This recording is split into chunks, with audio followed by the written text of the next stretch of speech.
Ici Satou. Étudiante, je lisais toutes sortes de livres, tous genres confondus, mais il y a une chose que je n'arrivais jamais à démasquer dans un roman policier. Je finissais toujours par tomber dans le piège. Reviens, jeune maître. Oui, bien sûr. Debout devant un bordel, je répondis avec diplomatie aux paroles professionnelles de la femme séduisante, puis je retournai dans les rues nocturnes.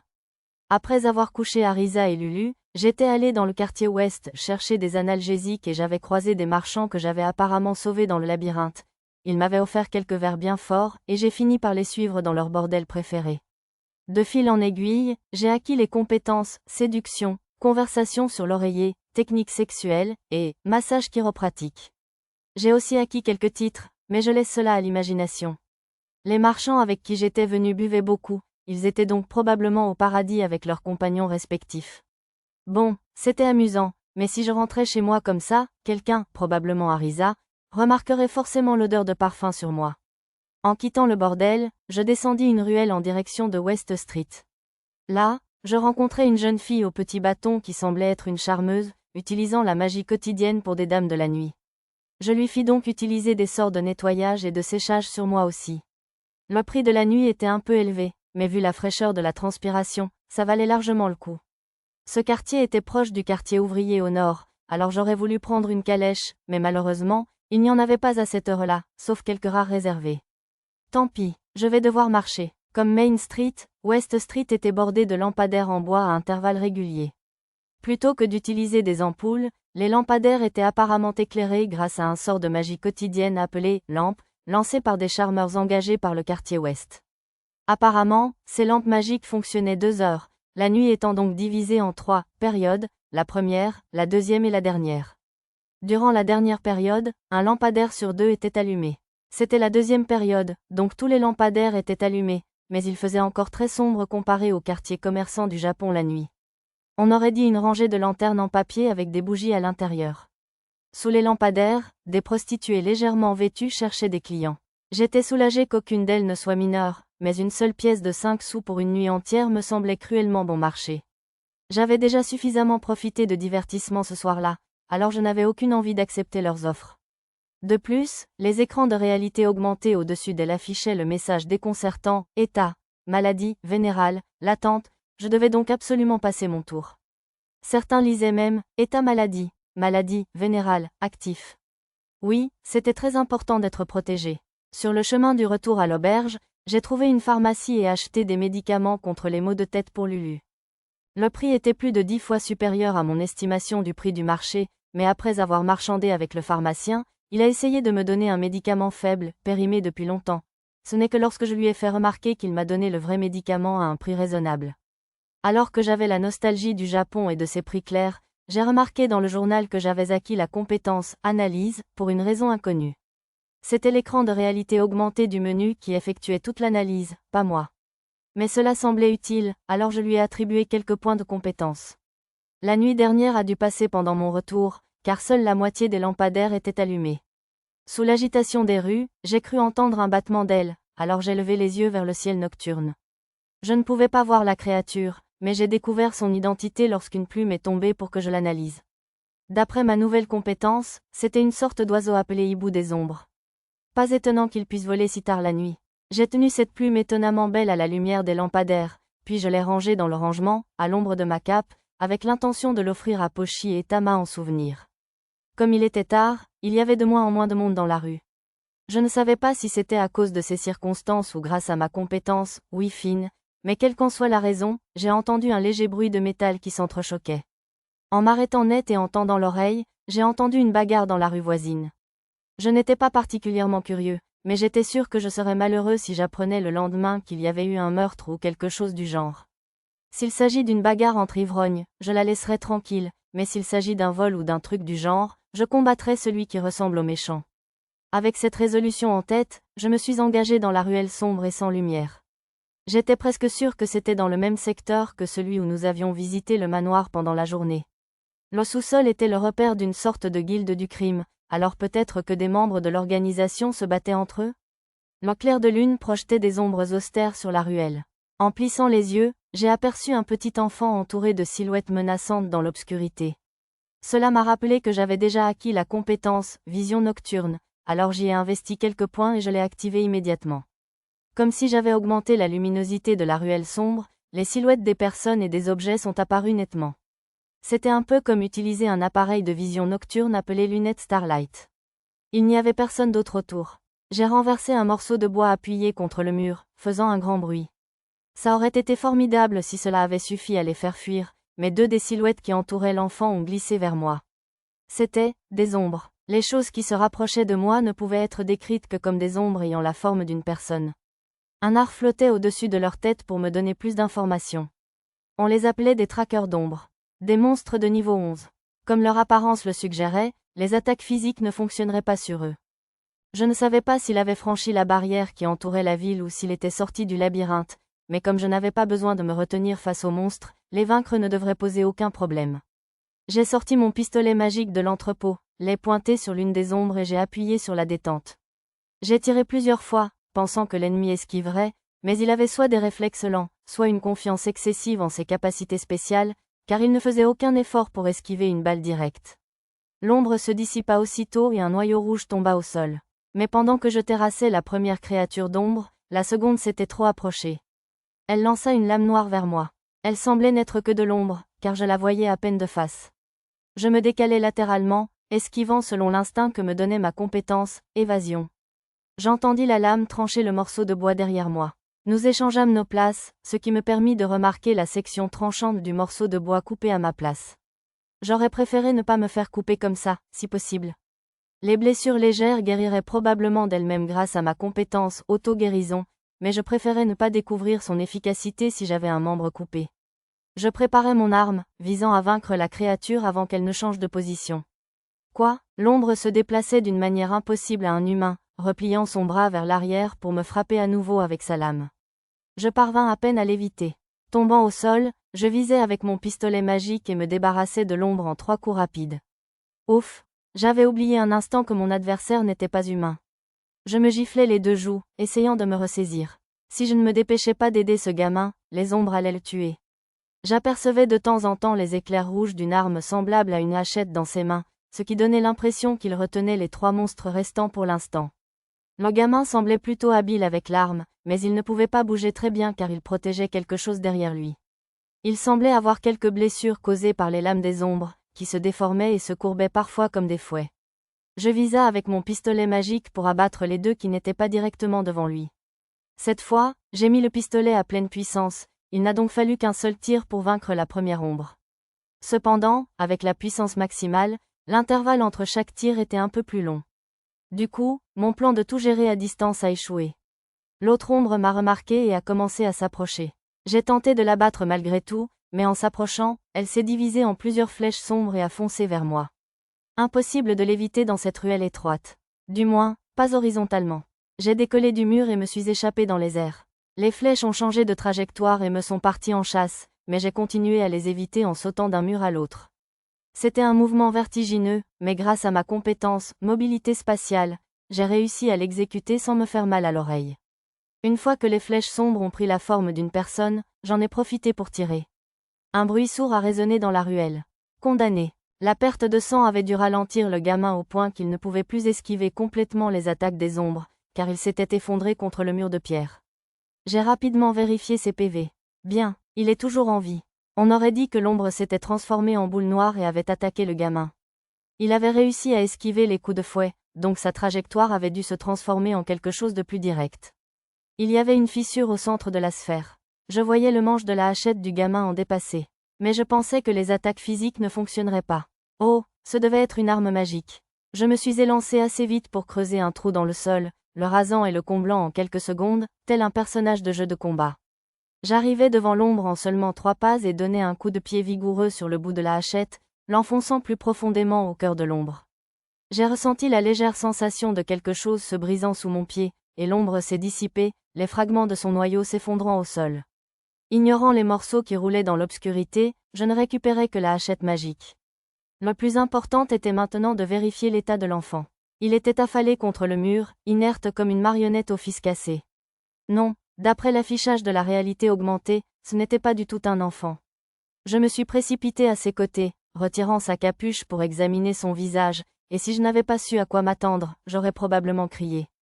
Couvert d'un casque rouge, il n'y avait rien de moins que le visage grisonnant d'un rat. Malgré sa nature animale, son visage semblait suggérer qu'il était du genre distant. C'était un cavalier homme rat gris. Ses organes internes devaient être endommagés, car il crachait un liquide rouge foncé. À cause de son statut de blessure grave, dommage aux organes internes, ses PV déclinaient régulièrement. « Qui es-tu » L'homme rat ouvrit légèrement les yeux et m'interrogea d'une voix rauque et incompréhensible. « Gr, y a-t-il un de ces minines, hein ? Je ne suis pas avec eux. » Je ne savais pas de qui il parlait, mais j'ai immédiatement nié. Il voulait probablement parler de celui qui avait envoyé ces ombres. Mon radar m'a informé qu'il y avait un autre être dans le paquet de tissu qu'il protégeait. La créature devait être inconsciente, car elle n'a même pas tremblé. Tout en parlant avec l'homme rat, j'ai lu les informations sur l'écran de réalité augmentée qui s'est affiché. J'ai été un peu surpris par son contenu.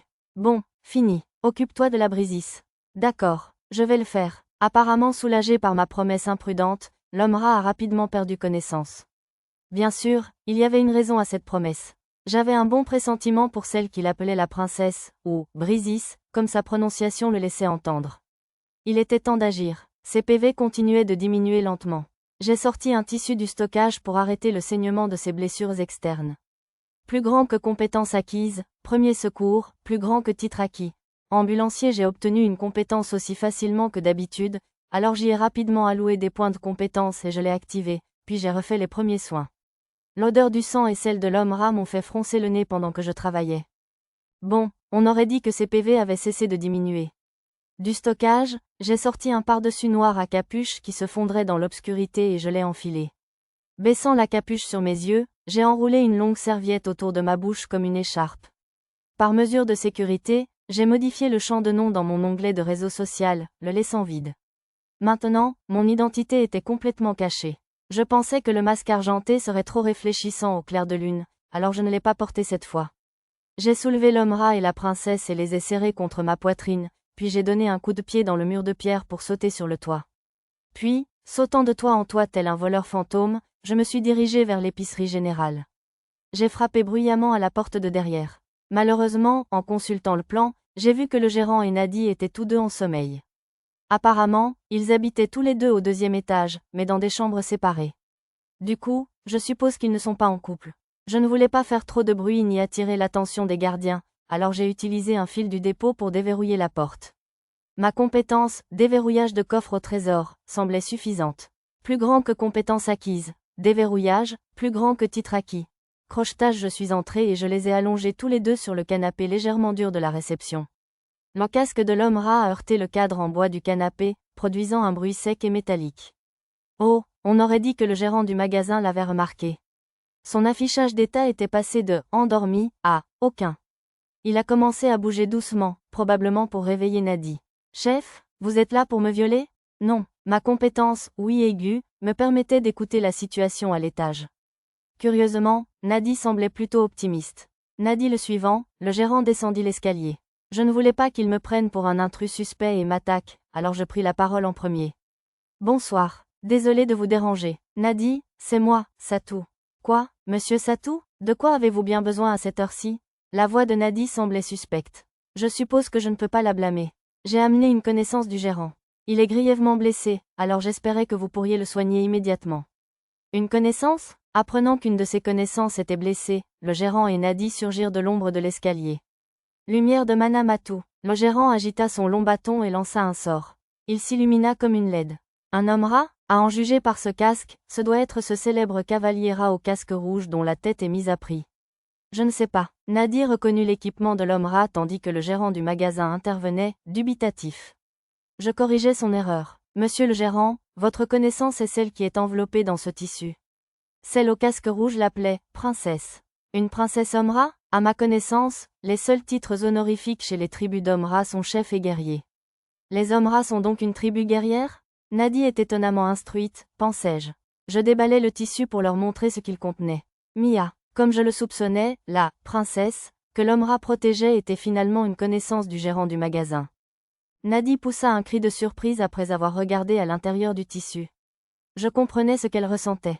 Car la « princesse » à l'intérieur du tissu était une petite fille à la peau blanche, aux longs cheveux bleu-vert clairs et aux oreilles pointues.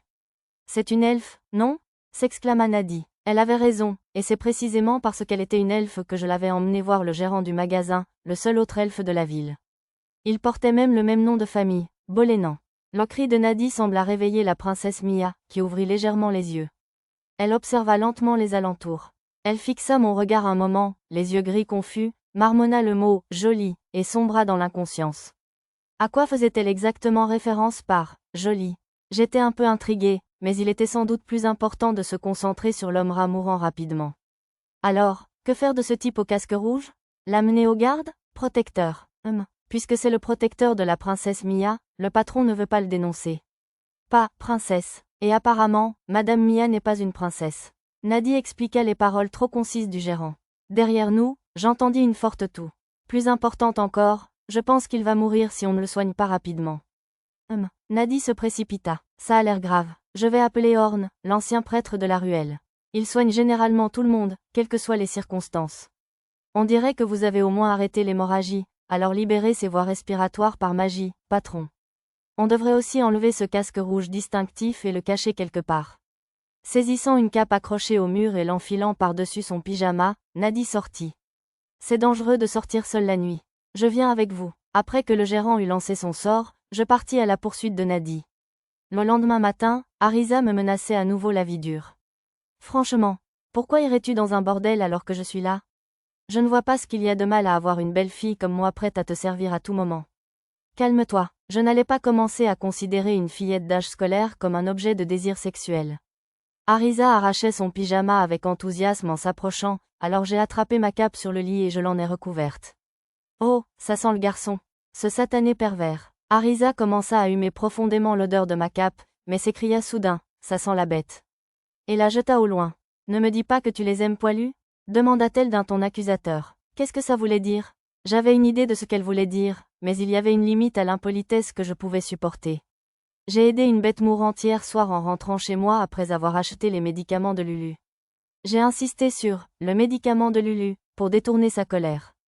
Ah bon ? C'était une femme ? Non, c'était un vieux qui semblait un peu détaché. Alors, c'était l'amour entre garçons ?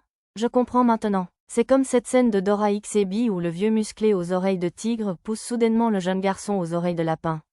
Je ne supporte pas. Arrête de crier des bêtises et habille-toi. C'est un ordre. Je n'avais vraiment pas envie de transformer ça en une histoire d'amour entre garçons. Tout ce bruit semblait avoir réveillé Lulu. Elle était encore un peu pâle. Comment vas-tu ? Beaucoup mieux qu'hier, merci. J'ai acheté des médicaments pour toi quand la douleur sera trop forte. Je tendis à Lulu la boîte d'analgésiques que j'avais achetée la veille et répétai les précautions d'emploi qu'on m'avait données à la pharmacie. Curieusement, pour ce genre de médicament, il était apparemment préférable de le prendre avant ou entre les repas. Ah oui, Arisa, qu'est-ce que c'est ? En ouvrant le médicament pour Lulu et en le versant dans un verre d'eau, je lui racontais les informations sur le labyrinthe que j'avais oublié la veille. Oh, alors les civils ordinaires ne peuvent pas entrer dans le labyrinthe de Serious City ? Ouais, on dirait que c'est impossible pour l'instant. J'essayais vaguement de réconforter Arisa, assise d'un air sombre sur le lit. Maître, allez-vous vous installer dans cette ville ? Non, une fois la visite terminée, je pense me diriger vers le sud, vers la vieille capitale. Faire du tourisme ? J'avais presque fini de visiter la ville de Serious, mais je devais encore tenir ma promesse d'accompagner Zena au restaurant de l'autre côté du mur intérieur. Ensuite, je prévoyais de me diriger vers la vieille capitale et Célivra, la cité labyrinthe, où les filles bêtes devraient pouvoir mener une vie normale. Si j'avais choisi la vieille capitale comme destination, c'était parce qu'elle était apparemment célèbre pour sa magnifique rivière et ses paysages nocturnes. Oh, dans ce cas. Arisa s'approcha, tout excitée. Après la vieille capitale, je veux aller à la cité labyrinthe. Oui, j'aimerais bien la voir aussi. Vraiment ? Alors c'est promis. Arisa a tendu le petit doigt, alors je lui ai fait une promesse. Elle a ricané en regardant nos doigts liés. Arisa m'a suivi et je me suis dirigée vers l'écurie pour retrouver les filles bêtes et prendre le petit déjeuner. Il fallait aussi que je leur parle de la vieille capitale et de la cité du labyrinthe. Après avoir donné le petit déjeuner à tout le monde, je suis allée seule à l'épicerie. Bonjour, comment vont-ils ? Ils dorment encore tous les deux. Nadie semblait fatiguée en me faisant son rapport. L'ancien prêtre Horn avait soigné les blessures de l'homme rat au casque rouge, mais comme il ne pouvait utiliser que de la magie sacrée de faible puissance, il semblait que l'homme rat n'était pas complètement rétabli. Le saignement semblait s'être arrêté, mais apparemment, ses organes internes endommagés ne pouvaient être complètement guéris que par de la magie sacrée intermédiaire ou supérieure. Hein ? Attendez, je croyais que le gérant du magasin avait la magie de fondation, et la magie de la forêt, ne pouvait-il pas en utiliser une pour se soigner? Curieux, j'ai interrogé Nadie. La magie du patron n'est pas adaptée aux soins médicaux. Il m'a dit qu'elle ne pouvait que désinfecter les plaies et arrêter les saignements. J'imagine que si le gérant avait pu utiliser la guérison, nous n'aurions pas eu besoin d'aller voir l'ancien prêtre Horn. Vous ne pouvez pas utiliser de potions magiques? Une potion magique intermédiaire ferait l'affaire, mais elles sont bien trop chères pour nous. J'avais distribué toutes les potions magiques que j'avais récupérées dans le labyrinthe pour soigner les blessés, alors je n'en avais plus sur moi. Leur prêter de l'argent pour en acheter ne me dérangerait pas, mais j'avais le sentiment que ce serait trop indiscret de ma part. Nadie sembla mal comprendre mon silence. Ne t'inquiète pas pour les médicaments, dit-elle pour me rassurer. Le patron a passé un accord avec une connaissance.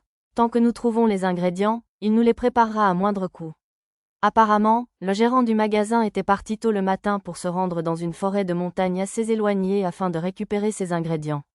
Il semblait que le gérant s'occuperait de l'homme-rat, alors j'ai demandé des nouvelles de Mia. La princesse ne semblait pas avoir de blessures externes. Elle n'a toujours pas repris connaissance? La petite Mia n'est pas blessée, mais elle semble extrêmement fatiguée. Le patron a dit qu'elle présentait tous les symptômes d'une personne en manque de magie depuis longtemps. Déficience en magie. J'aurais aimé pouvoir lui transférer un peu de mon surplus de PM. Pourtant, qu'est-ce qui avait bien pu l'affaiblir à ce point? Il devrait être facile de soigner ces symptômes avec le sort de magie de fondation du boss, transfert de mana, ou le sort de magie de la forêt, charge d'endurance, mais... Nadie expliqua que même s'il utilisait la magie pour restaurer ses PM ou son endurance, il s'épuisait comme s'il avait versé de l'eau dans une marmite pleine de trous. Malgré les nombreuses années d'expérience du manager et les vastes connaissances de Nadie, ni l'un ni l'autre ne parvenait à comprendre pourquoi. J'utilisais ma carte pour examiner le statut de Mia. Elle avait 130 ans. Femme, niveau 7. Elle possédait 2 compétences, magie de l'eau, et tir à l'arc, et un don, vision spirituelle. Ses titres étaient maîtresse du berceau et enfant de la forêt de Bolénan. À en juger par les mots enfant et berceau dans ses titres, 130 ans semblait encore très jeune pour une elfe. Son apparence, celle d'une écolière ou d'un collégien, trahissait son âge réel. Mia semblait être un surnom, son vrai nom étant Missanaria Bolénan. Je me serais attendu à un surnom comme Misa Ouria, mais je suppose que Mia correspondait davantage aux coutumes elfiques. Elle n'avait aucun statut afflictif, comme une malédiction ou une maladie, et ses titres ne semblaient rien d'étrange. Peut-être que le titre de maîtresse du berceau signifiait qu'elle était alitée, mais j'en doutais. À ma connaissance, elle n'avait même pas récupéré 10% de son endurance, mais sa jauge de magie semblait se remplir lentement mais sûrement.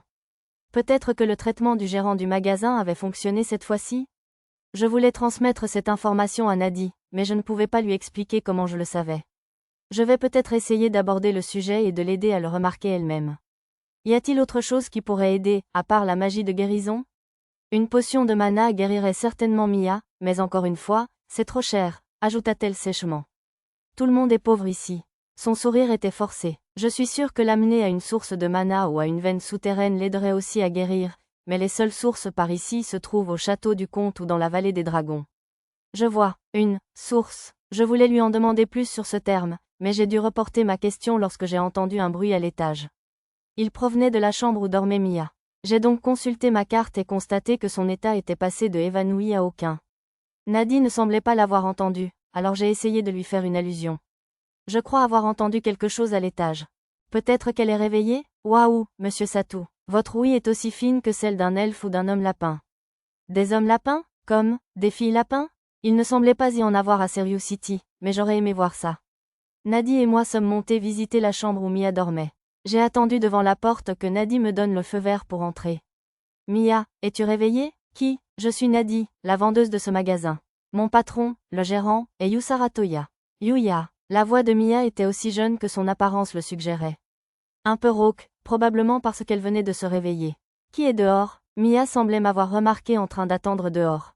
Était-ce juste une intuition? Non, peut-être avait-elle simplement remarqué 2 bruits de pas dans l'escalier. C'est la personne qui vous a sauvé, vous et votre ami au casque rouge. Miles? Murmura Mia tandis que Nadie parlait. Entre elle et le gérant du magasin, je me demandais si parler si peu était une caractéristique raciale. Miles, c'est l'homme-rat au casque rouge? Il dort maintenant qu'il est guéri. Et même, il aurait été plus juste de dire que nous avions terminé ses premiers soins d'urgence, mais le dire honnêtement ne ferait probablement qu'attiser l'anxiété de Mia. Après cette interruption, Nadie termina de me présenter. Alors, la personne à l'extérieur s'appelle Monsieur Satou. Satou, est-ce qu'il peut entrer? Nadi m'appela et je pénétrai dans la pièce. Je supposais que c'était la chambre de Nadi. Elle était raffinée et de bon goût, mais assez féminine en même temps. J'avais l'impression qu'il y avait un peu trop de plantes décoratives, cependant. Satou, j'acquiesçais et me présentais. Enchantée, je suis Satou, marchande ambulante. Avec ses yeux argentés et son joli visage, elle ressemblait presque à une poupée.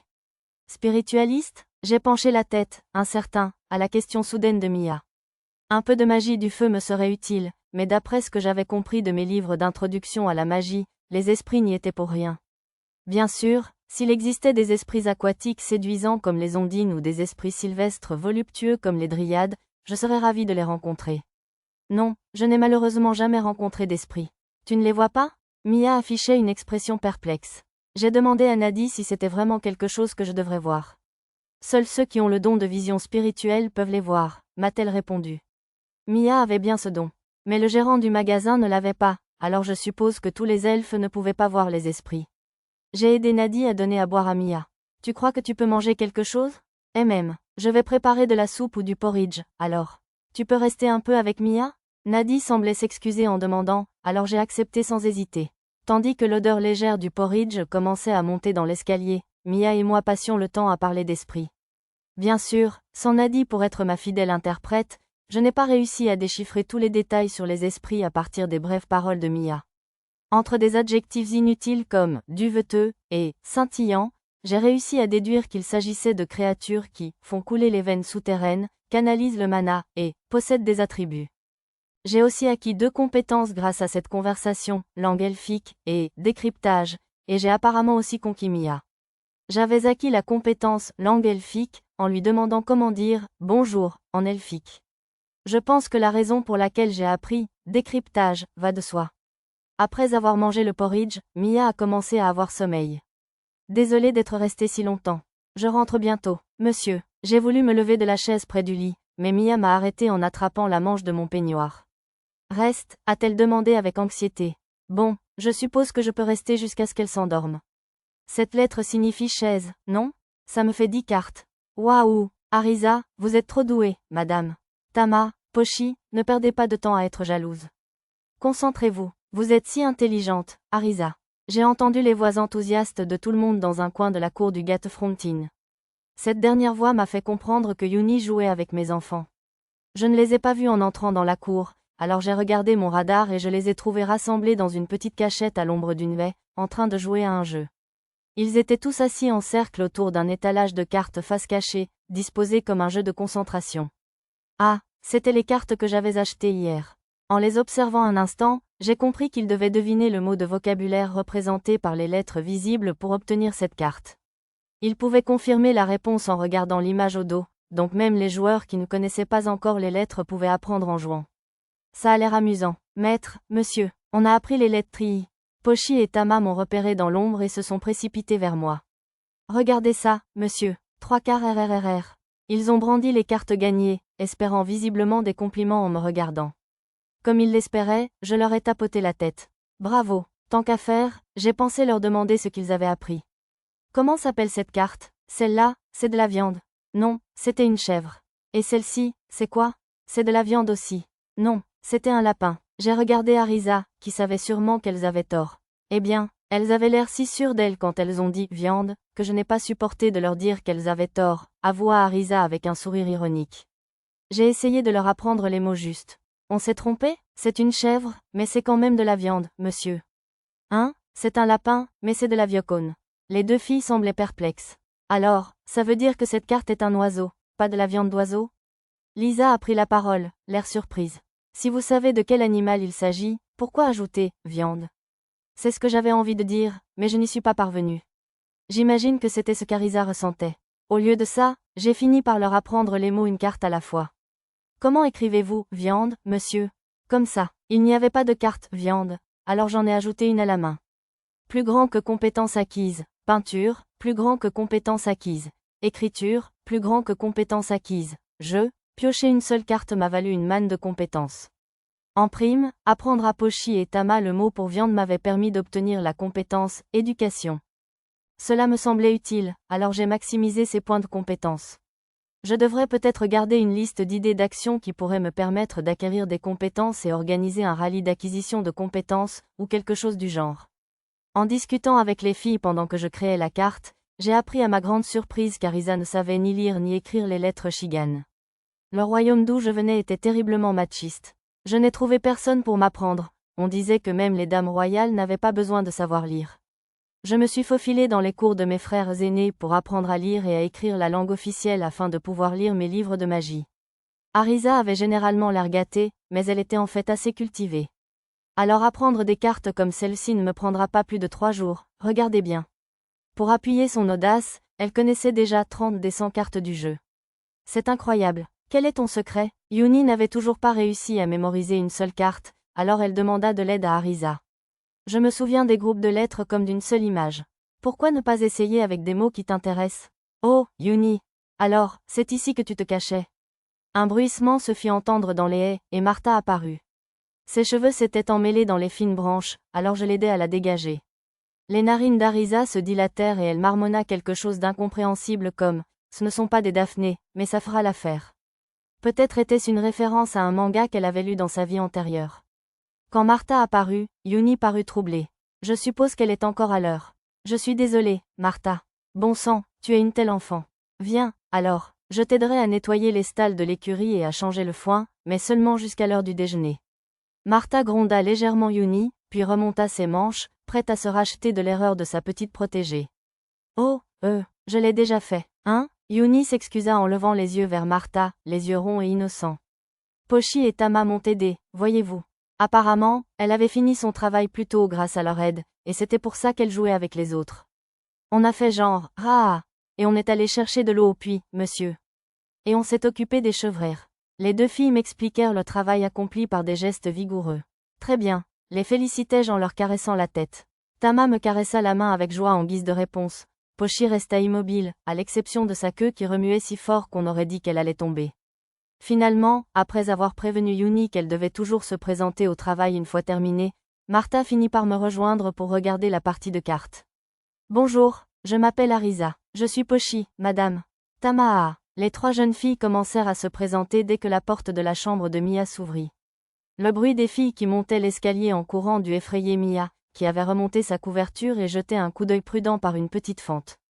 Quand, au déjeuner, j'annonçai que je rendais visite non seulement au chevalier Omra, mais aussi à la princesse qu'il protégeait, tout le monde insista pour venir la rencontrer. Je me disais que Mia devait se sentir seule de toute façon, et qu'on pourrait laisser Nadi tranquille. Bien sûr, Lisa et Lulu accompagnèrent les plus jeunes. Elles étaient en bas pour aider Nadi. Le médicament que Lulu avait pris ce matin semblait avoir fait effet. Elle avait déjeuné normalement et son teint était bien meilleur. Mia. Mia tira la couverture juste sous ses yeux et se présenta timidement, aussi brièvement que d'habitude. Je ne pus cacher ma surprise en voyant le visage timide de Mia. Ses yeux, qui étaient sans doute argentés auparavant, étaient maintenant d'un magnifique vert émeraude. On aurait dit qu'elle n'avait pas été remplacée par quelqu'un d'autre, alors peut-être que la couleur des yeux changeait quand on utilisait la vision spirituelle? Quoi, c'est une princesse, monsieur. Vos cheveux sont joliment coiffés. Arisa fixait Mia, elle aussi, sous le choc, mais pour une autre raison.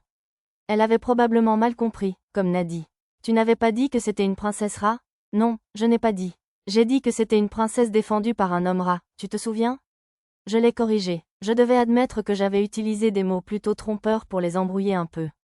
Je suppose qu'Arisa n'était pas capable de deviner avec statut tchèque que Mia était une elfe sous une couverture.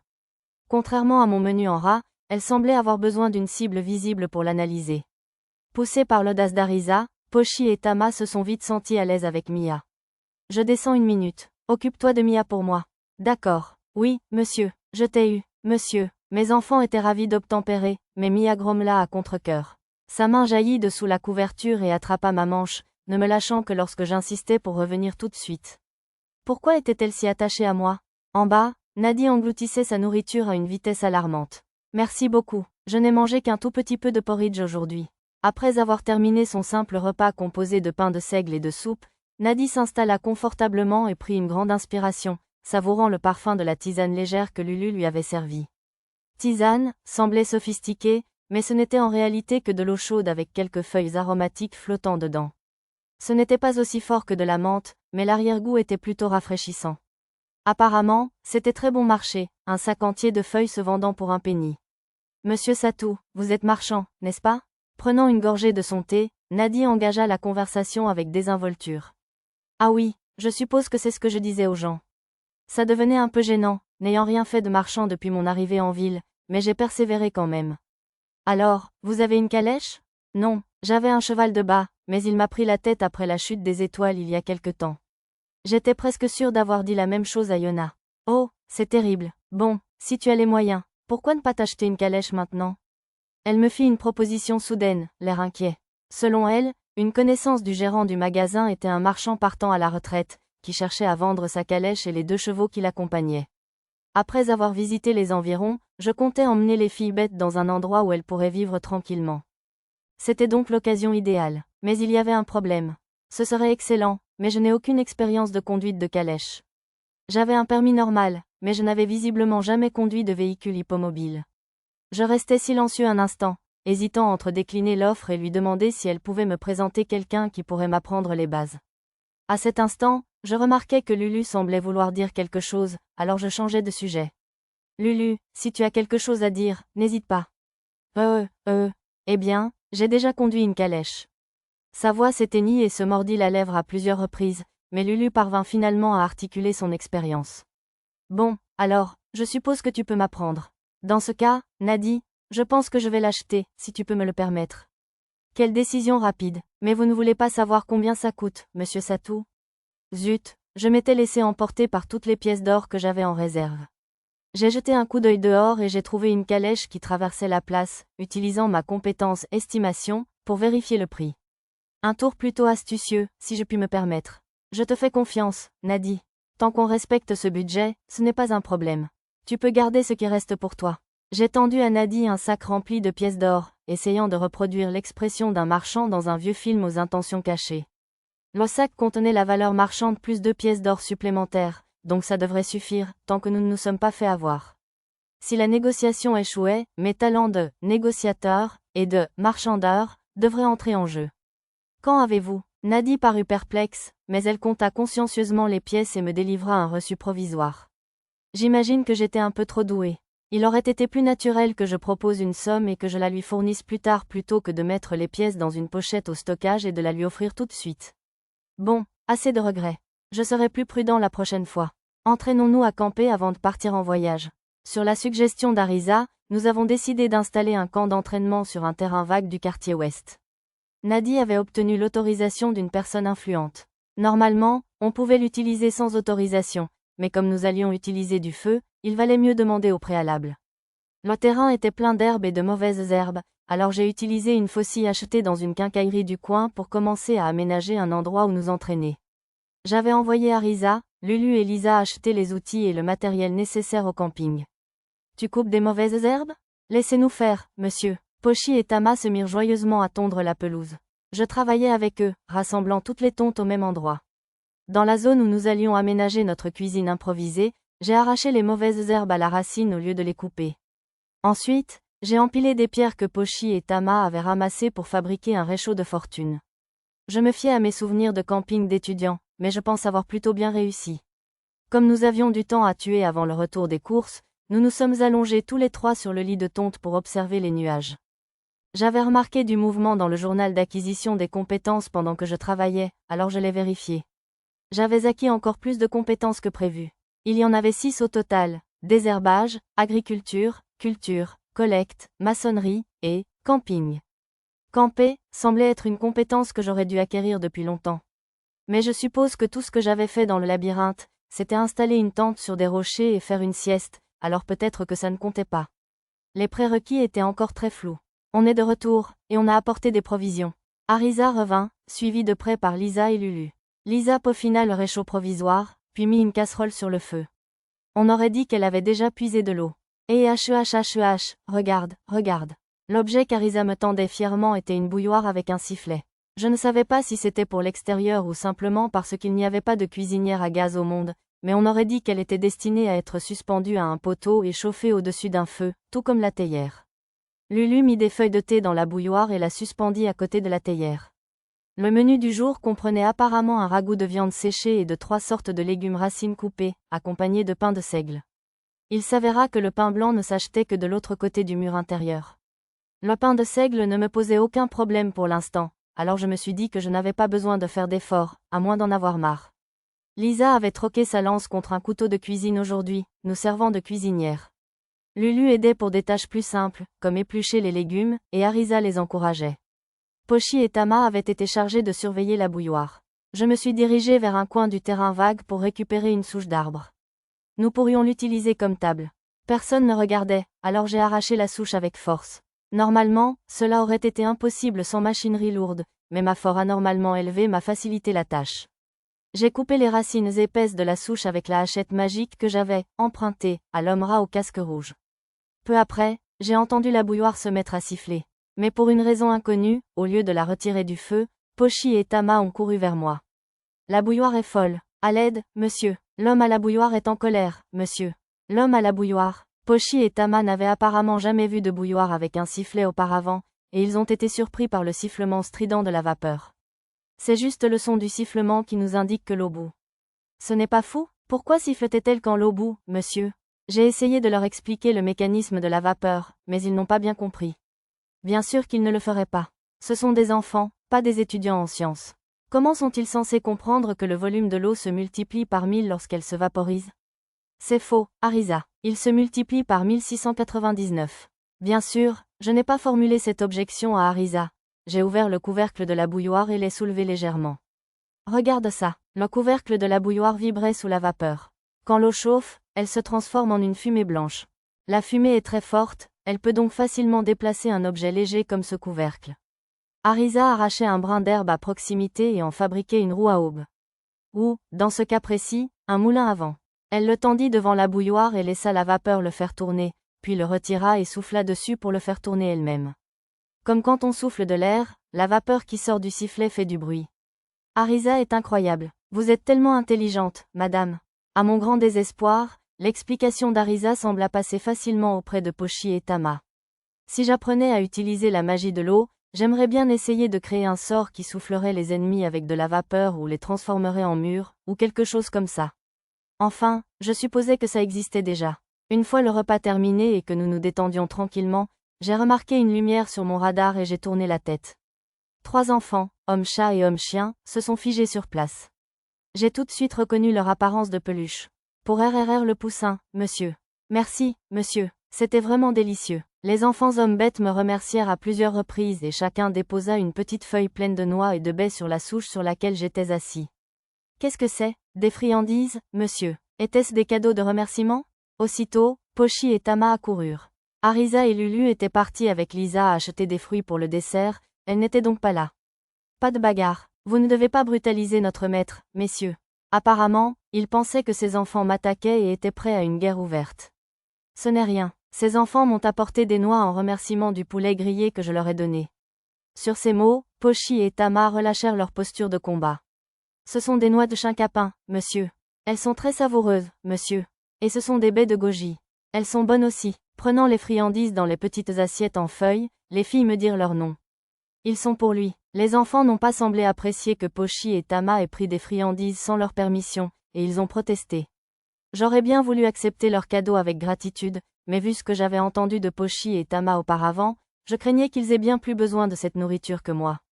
Je sais, je vais leur offrir un cadeau de remerciement pour leur cadeau de remerciement. S'il était venu un peu plus tôt, j'aurais pu leur donner du ragoût et du pain. Mais il me restait presque 2 kilos de viande séchée, alors je me suis dit que je pouvais leur donner ça. Merci beaucoup. J'ai enveloppé les noix et les baies dans un mouchoir et les ai rangées dans mon sac de rangement. Les enfants semblaient satisfaits et s'apprêtaient à partir, alors je les ai appelés. J'ai un service à vous demander. Quoi, monsieur? On en a tellement qu'on ne pourrait pas tout manger. Vous pourriez m'en apporter un peu? Pochi et Tama semblaient sur le point de prendre la parole, alors je leur ai rapidement couvert la bouche. J'étais sûre qu'ils allaient me dire qu'ils pouvaient manger n'importe quelle quantité de viande sans problème. À Ryu-sur-Eure? Oui, tu m'aiderais beaucoup. Pochi et Tama me fixaient d'un air de protestation, mais je fis semblant de ne pas remarquer. Je saluais les enfants hommes-bêtes tandis qu'ils partaient, portant le paquet de viande séchée emballé comme un objet précieux. À un moment donné, Pochi et Tama avaient découvert le plaisir de frotter leur tête contre mon ventre, alors je les laissais faire jusqu'au retour d'Arisa et des autres. Au retour de notre entraînement au camping, qui n'était en réalité qu'un prétexte pour un pique-nique, je me suis arrêtée à l'épicerie pour remplir les papiers nécessaires à l'achat de la calèche. Nous avons convenu que Nadi finaliserait l'achat le jour même, la livraison étant prévue pour midi 2 jours plus tard. Le processus fut étonnamment rapide. Pendant que nous nous occupions des formalités, Arisa a suggéré de ramener Mia chez elle. Nadi nous a dit que les elfes vivaient juste au sud de l'ancienne capitale, donc ce serait assez facile d'y aller après avoir visité la ville. Lorsque nous avons abordé le sujet, Mia a semblé très enthousiaste, et j'étais certainement intéressée par la visite d'un village d'elfes. Il a donc été décidé que nous en parlerions au gérant du magasin à son retour à Seriou. Je suppose que nous devons obtenir l'autorisation de son tuteur. Mais même après notre décision, le gérant n'est toujours pas revenu. Nadi ne semblait pas trop inquiète pour sa chère patronne, donc tout allait probablement bien. Quant à la calèche, au moment tant attendu de la présentation et de l'essai, Lulu et moi sommes sortis de la ville pour qu'elle puisse m'aider à la conduire. Il fait à nouveau très beau aujourd'hui. Oui, monsieur. C'est vrai, monsieur. J'ai essayé de discuter innocemment de la météo, mais l'expression de Lulu était toujours aussi raide. Lulu semblait inquiète d'être seule avec moi. Ses épaules étaient tendues. Les chevaux semblaient aussi sentir sa nervosité, car ils reniflaient bruyamment et n'arrivaient pas à se calmer. Tu n'as pas besoin d'être si tendu. Je ne m'attends pas à ce que tu te comportes comme Arisa. En fait, je préférerais que tu ne le fasses pas. Mais j'espère que tu seras plus à l'aise avec moi, comme Pochi et Tama. Mais, je suis une esclave. C'est tellement étrange. La voix de Lulu était si faible qu'elle était presque inaudible. Il me semble qu'il lui faudra un certain temps pour la faire changer d'avis. Pour l'instant, je devrais peut-être commencer par lui faire prendre de grandes inspirations et se détendre. Lulu, inspire lentement. Je lui ai pris les rênes et lui ai donné des instructions. Pensant qu'il valait mieux soulager son corps et son esprit, je lui ai montré quelques étirements assis que j'utilisais parfois au travail. Peut-être parce que j'avais retrouvé un corps plus jeune en arrivant ici, je n'avais pas eu de courbatures, donc je ne les avais pas pratiquées du tout récemment. Tu te sens un peu mieux? Tant qu'on est là, tu veux qu'on discute un peu? J'ai délibérément détourné le regard de Lulu pour le lever vers les nuages, d'un ton détendu. Sa tension semblait s'être un peu apaisée, mais elle ne répondait toujours que brièvement, comme « oui » et « tout à fait ». C'est vrai, Lulu n'est-elle pas mal à l'aise avec les hommes? D'après Arisa, ses cousins et les enfants du quartier l'avaient parfois harcelée, donc ce n'était pas si surprenant. Elle ne semblait pas très à l'aise non plus. Dans ce genre de cas, mieux valait les laisser parler de ce dont elles avaient envie. Si c'était quelque chose qu'elle aimait ou dont elle pouvait se vanter, elle devait se détendre un peu. C'était comme ça pour mes amis ringards et moi, après tout. Bon, quel serait le meilleur sujet? J'ai réfléchi un instant, puis j'ai opté pour Arisa. C'est vrai, Arisa est tellement géniale. Apparemment, j'avais pris la bonne décision. Lulu semblait s'amuser en parlant d'Arisa. Ses yeux pétillaient et ses joues étaient légèrement rouges. Elle avait toujours été une belle fille, mais ça ne la rendait que plus belle. Oh, zut, mes pensées avaient dévié un instant vers un terrain dangereux. Effrayant. Tu aimes vraiment ta petite sœur, n'est-ce pas? Oui, même si parfois, c'est difficile de savoir laquelle de nous deux est vraiment l'aînée. Elle ne se comporte vraiment pas comme une fille de 11 ans. Eh bien, Arisa a toujours été un génie, depuis qu'on est petite. Je n'étais pas sûre qu'elle en soit vraiment un, mais plutôt qu'elle avait beaucoup de connaissances acquises dans sa vie antérieure. Je me demandais si elle en avait vraiment parlé à Lulu. Enfin bref, puisque nous en parlons, autant approfondir un peu. Comment était-elle à l'époque? Par exemple, sa haute opinion d'Arisa semblait l'aveugler sur certains défauts, mais je la laissais parler autant qu'elle le voulait, sans lui adresser de corrections ni d'objections grossières.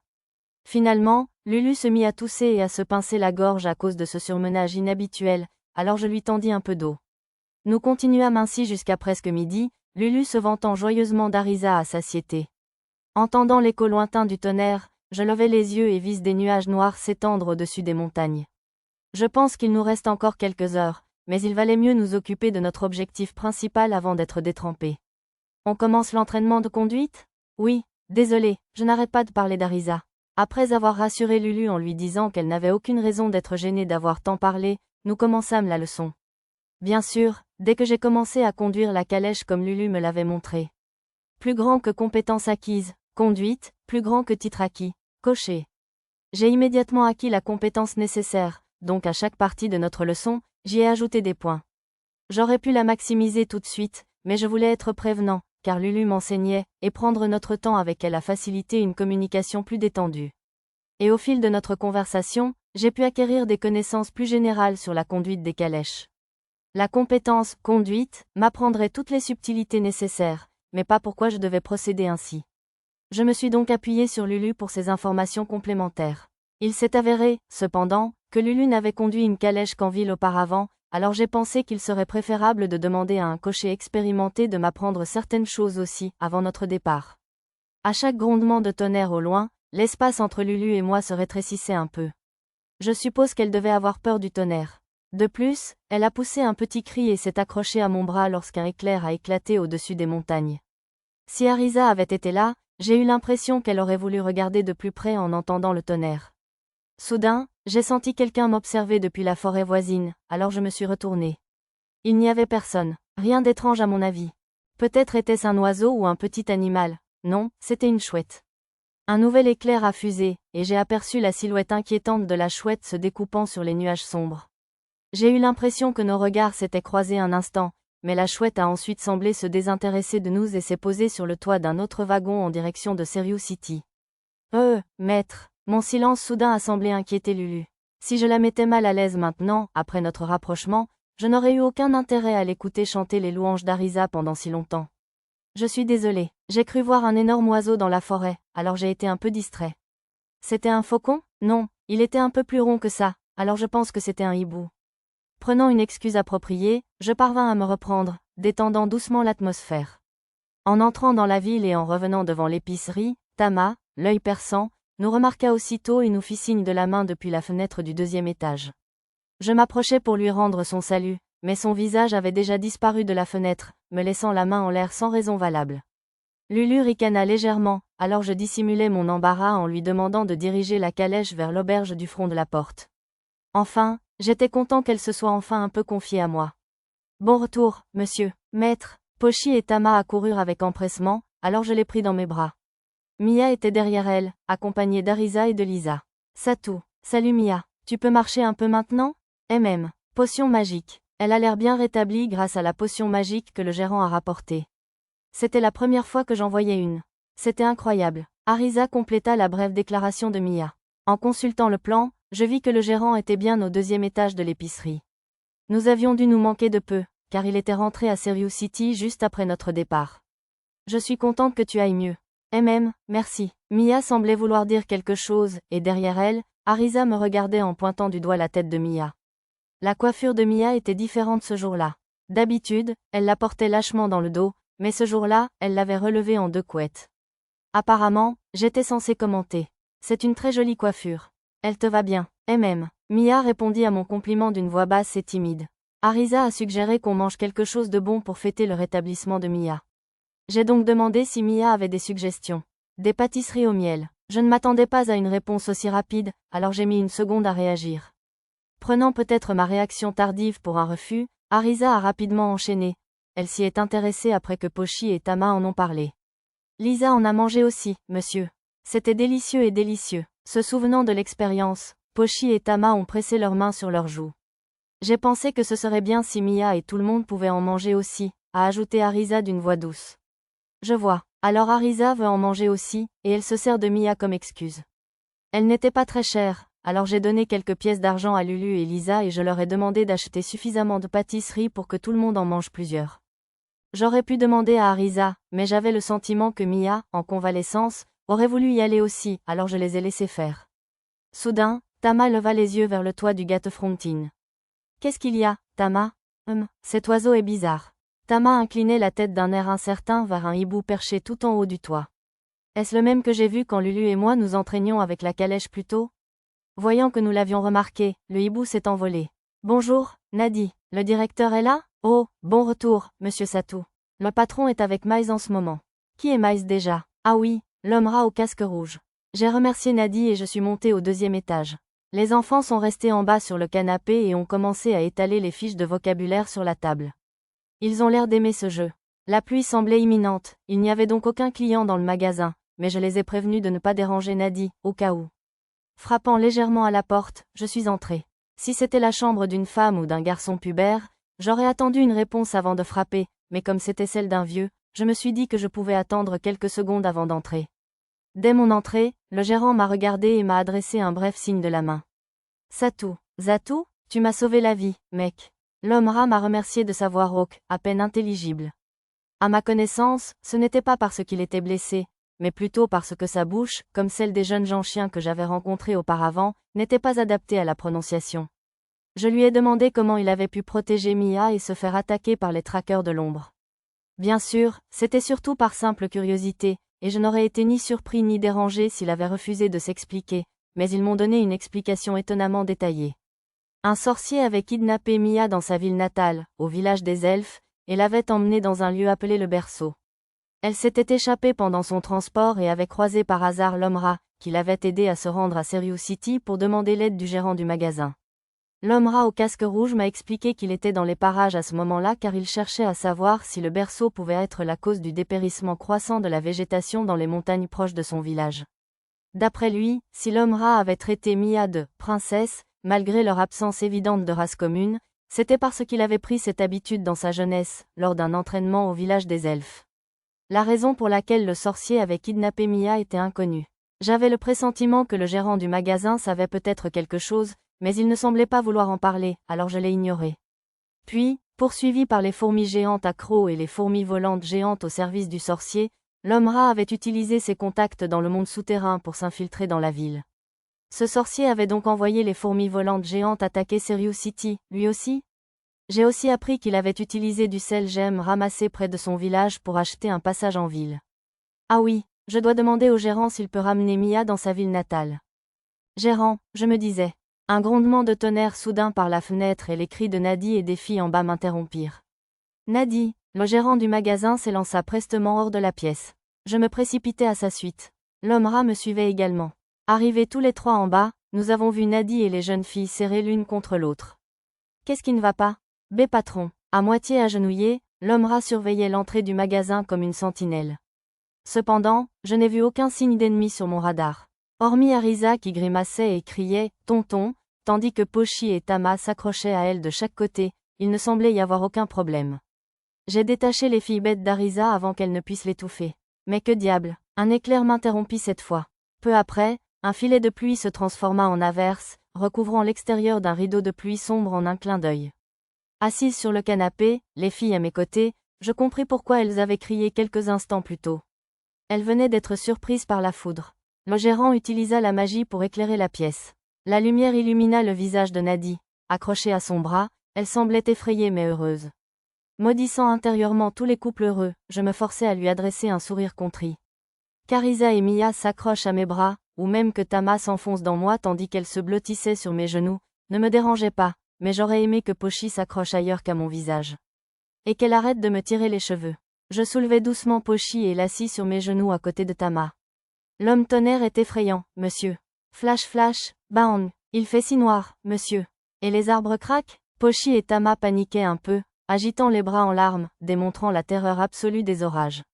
Est-ce vraiment si effrayant? Et pire encore, le tonnerre est vraiment dangereux, vous savez.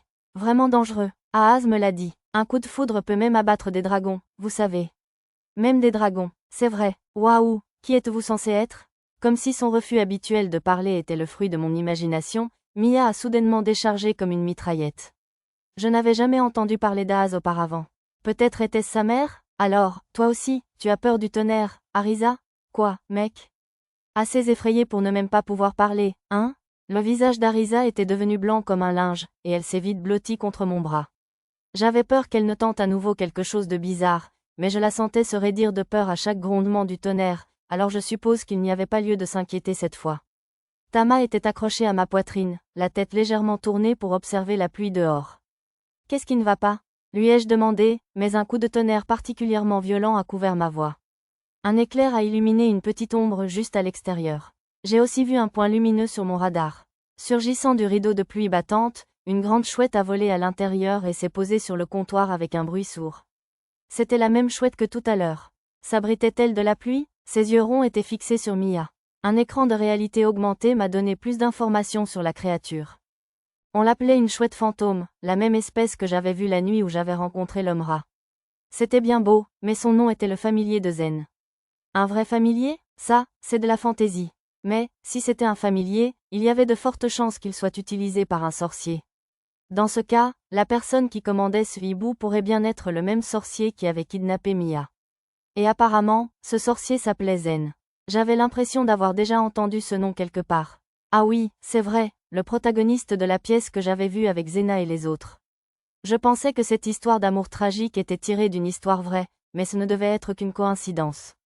Après tout, le sorcier Zen, le protagoniste de cette histoire, avait été exécuté à la fin. J'ai essayé de chasser cette information inutile de mon esprit. Pour l'instant, je devais me débrouiller avec ce familier. J'ai cherché sur la carte le sorcier qui se cachait derrière, mais après avoir fouillé toute la ville et même tout le comté, il était introuvable. D'où le contrôle-t-il? Pour l'instant, attrapons simplement le familier.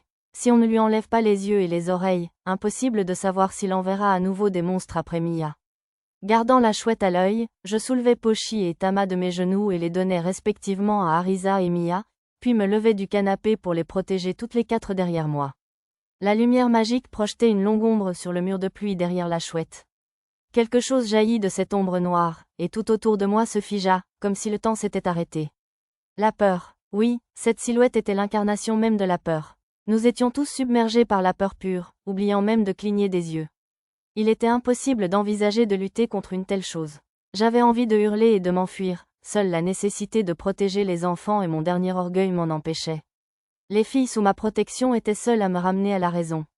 Au bout d'un moment, la peur s'apaisa légèrement. Était-ce la magie psychique d'Arisa? Avec le peu de lucidité qui me restait, je pus ouvrir le menu. C'était incroyablement lent, comme un vieux PC. Tout en le maudissant, j'ai ouvert l'onglet des compétences et j'ai fait défiler la page jusqu'à la compétence dont j'avais besoin. Après ce qui m'a semblé une éternité, j'ai trouvé ce que je cherchais, la compétence, résistance à la peur. J'ai manipulé le menu mentalement pour le faire passer d'inactif à actif, et aussitôt, le temps s'est remis à défiler. Mon esprit est devenu d'une clarté surprenante. Mon champ de vision, jusque-là restreint par la peur, s'est élargi à nouveau comme la marée qui se retire. Le bruit de la pluie, lui aussi, a résonné à mes oreilles. Malgré le temps qui m'avait semblé long, la silhouette sombre était apparue quelques secondes seulement. Preuve en est qu'elle était encore en train de sortir de l'ombre du hibou. Bien qu'il m'ait semblé un adversaire colossal jusqu'à un instant, je voyais maintenant qu'il était à peine plus grand que moi. C'était un homme voûté, vêtu d'une robe marron crasseuse. Sa capuche lui tombait sur les yeux, obscurcissant ses traits. Contrairement au hibou, qui était entré en volant, cet homme s'était simplement matérialisé ici.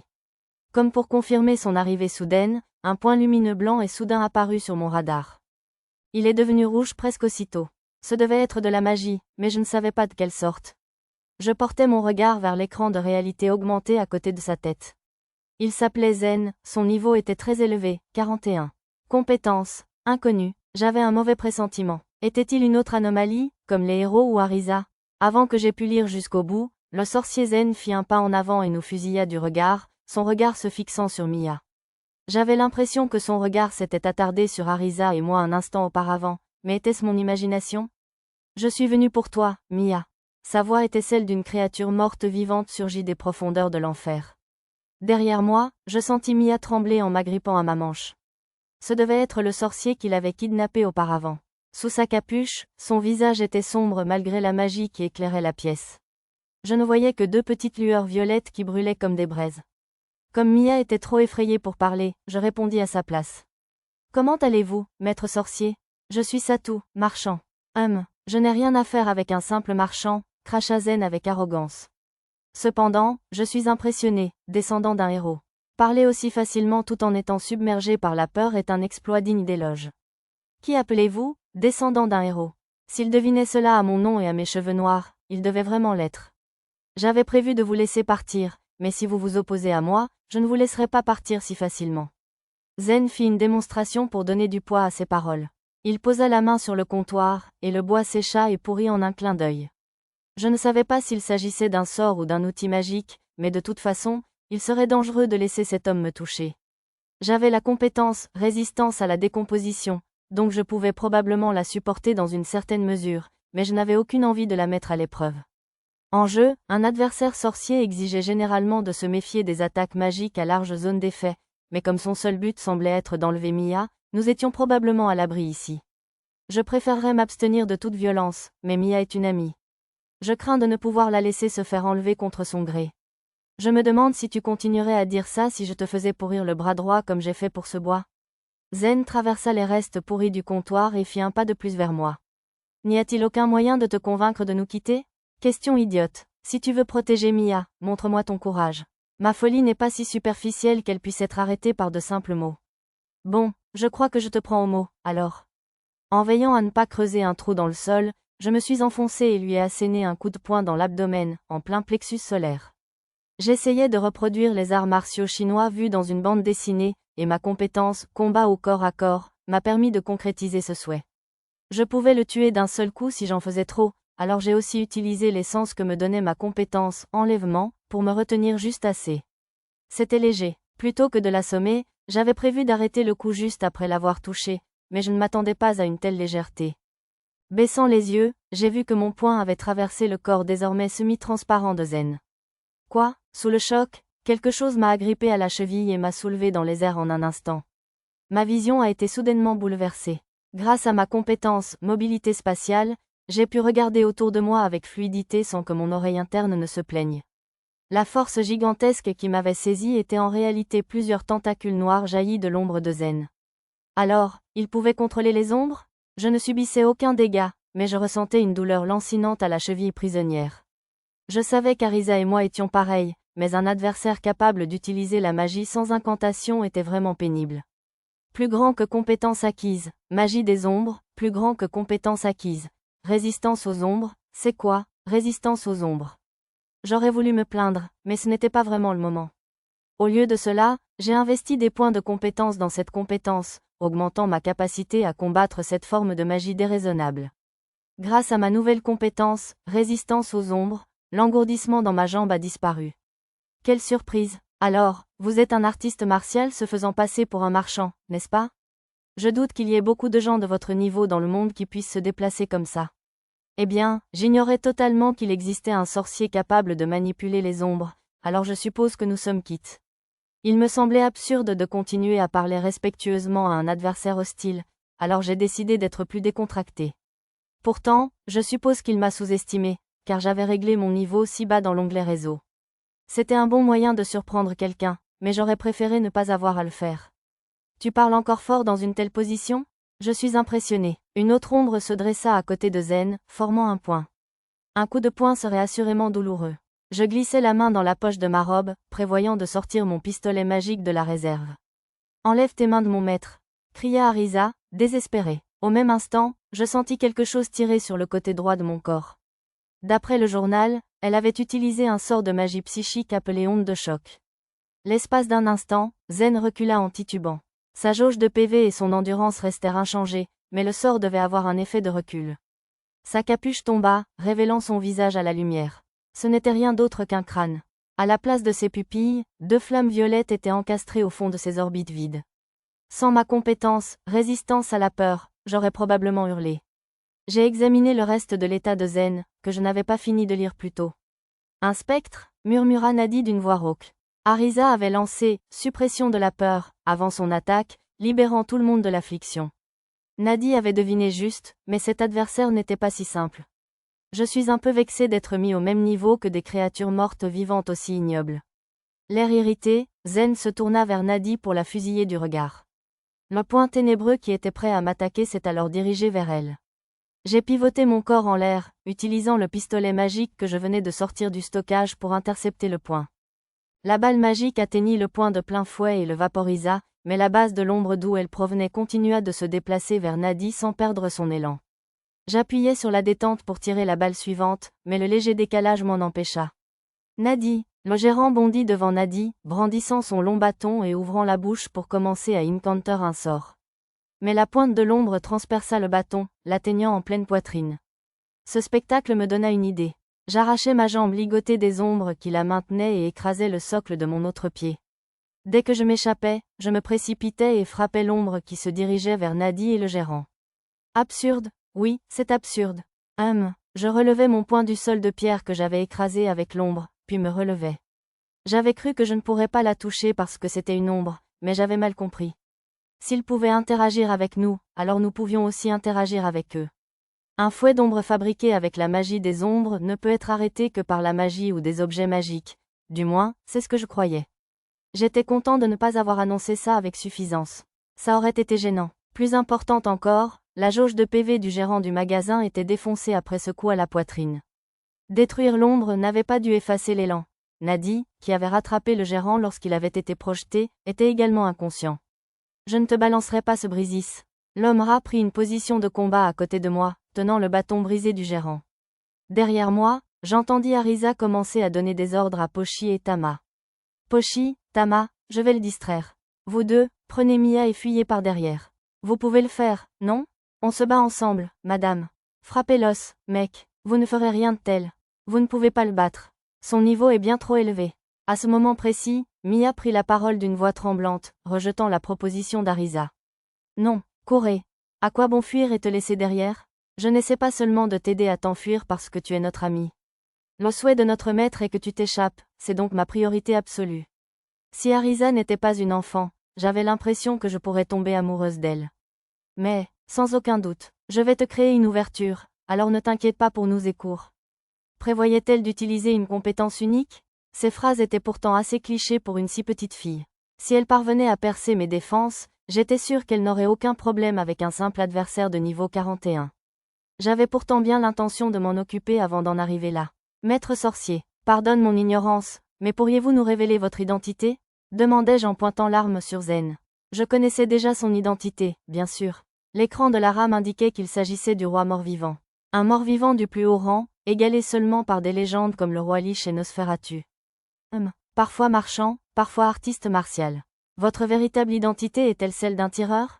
Sans répondre à ma question, Zen répondit d'un ton aussi banal que celui d'Arisa, sa bouche décharnée s'animant d'un rire étrange.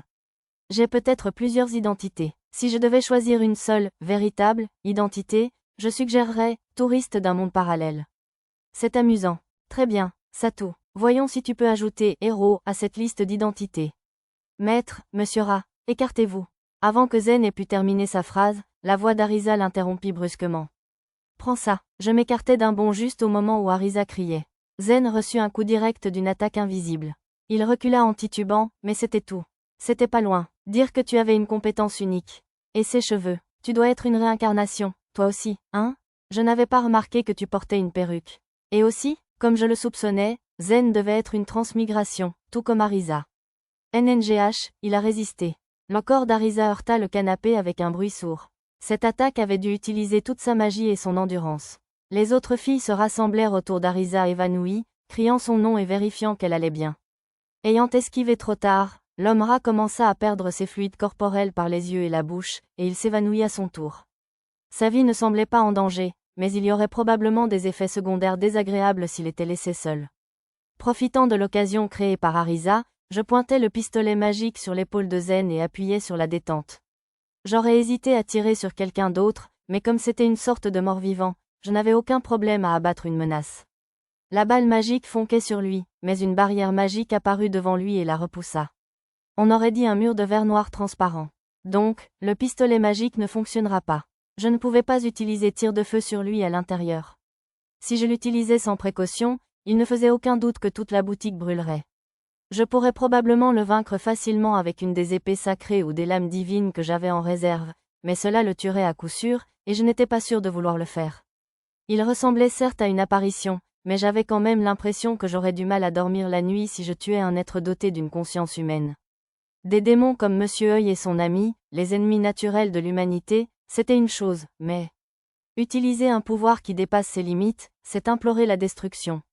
Si tu ne veux pas que cette fille devienne le jouet des dieux, tu ne devrais plus la laisser utiliser cette compétence unique. Je la préviendrai à son réveil. Écoutant à moitié les conseils de Zen, j'essayais d'élaborer un plan. Très bien. Ensuite, je prends congé. Abandonnait-il l'idée de capturer Mia? J'allais me sentir soulagé par le retrait désinvolte de Zen, mais je me suis retourné en entendant des cris derrière moi. J'ai perdu mes forces. Lâchez-moi, monsieur. Satu. Des fouets d'ombre avaient soulevé Pochi et Tama dans les airs. D'innombrables ombres avaient jailli du sol et s'étaient enroulées autour de Mia, qui criait mon nom désespérément en la tirant au sol, la moitié de son corps disparaissant déjà dans l'obscurité. Les ombres ont sapé l'endurance de Pochi et Tama et les ont projetées sur le canapé. Heureusement, elles ne semblaient pas blessées. Ma plus grande préoccupation, à ce moment-là, était Mia. Mia, m'excusant mentalement auprès de Pochi et Tama, je bondis vers l'elfe. J'essayais à main nue d'arracher les innombrables ombres autour de Mia, mais elles ne cédèrent pas, s'étirant comme du caoutchouc. Très bien, alors, pensai-je, et commençai à les tirer avec mon pistolet magique. Mais de nouveaux fouets jaillirent des ombres plus vite que je ne pouvais les détruire. Jetant le pistolet magique de côté, j'attrapais Mia et tentais de la tirer hors de l'ombre, mais la force avec laquelle il l'entraînait était plus forte que je ne l'avais imaginé. Mia poussa un cri de douleur. Ma force était encore supérieure à celle des ombres, mais les PV de Mia diminuaient lentement mais sûrement. Si je tirais plus fort, elle risquait d'être déchiquetée. C'est inutile. Zen me méprisa en s'enfonçant dans l'ombre sous ses pieds. Arisa tenta de lui tirer dessus avec le pistolet magique que j'avais jeté, mais comme la fois précédente, une barrière arrêta net la balle. Tu ne peux espérer vaincre une puissance transcendante comme la mienne, alors tu ferais mieux d'accepter l'injustice du monde. Si tu ne crains pas la mort, viens visiter le berceau. J'attends avec impatience ton effraction avec ta sagesse et ton courage. Laissant son ridicule comme un cadeau d'adieu, Zen disparut dans l'ombre. Il ne resta pas pour s'assurer que Mia était pleinement absorbée. Était-ce de la confiance ou juste de l'insouciance? Mon corps sembla être entraîné lui aussi, l'espace d'un instant, mais ma résistance de l'ombre m'empêcha de m'enfoncer de plus de quelques centimètres. Maître, Arisa, à cet instant, Lisa et Lulu revinrent, criant à la vue du désastre qui régnait à l'intérieur. Je pris une décision. Lisa, Lulu, s'il te plaît, fais soigner tout le monde. Appelle Zena ou l'ancien prêtre Horn. Sur ces brèves instructions, je lançai une bourse pleine de pièces d'or à Lisa. C'était celle qui contenait les armoiries du vicomte Belton. Si besoin était, il pourrait peut-être les aider aussi. Ne vous inquiétez pas pour moi. Je vous promets de revenir avec Mia. Sans attendre leur réponse, je m'enfonçai dans l'ombre avec Mia.